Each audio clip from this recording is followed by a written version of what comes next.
তৃণভোজী প্ৰাণীবিলাকে কাণ থিয় কৰি যেনেকৈ ঘাঁহ খাবলৈও পাহৰি যায়, সেনেকৈ আমাক সাৱধান হ'বলৈকে কৈছে যে অইন কথা পৰিহৰি কৃষ্ণ চিন্তাত একমতি হোৱা, অইন সমস্ত চিন্তাক পৰিহাৰ কৰি কৃষ্ণ চিন্তাত একমতি হয়। কেনেকৈ একমতি? পঢ়াই পঢ়ে ৰুৱে পাণ এইদিনে নিচিন্তা, তাকে সাৱধান।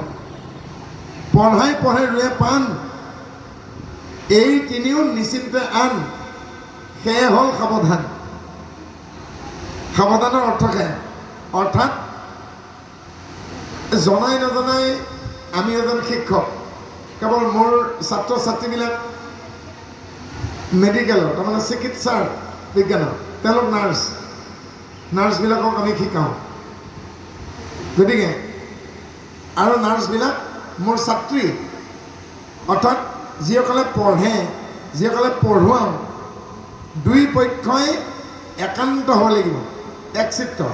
নহ'লে মই পঢ়ুৱা শিক্ষাৰে তেওঁলোক ফেল কৰিব, আৰু তেওঁলোকে নুবুজাকৈ যদি ভুল কথা লিখে তেওঁলোকে ফেল কৰিব। অৰ্থাৎ পঢ়াজনেও সাৱধান হ'ব লাগিব, পঢ়ুৱাজনেও সাৱধান, একান্ত হোৱা।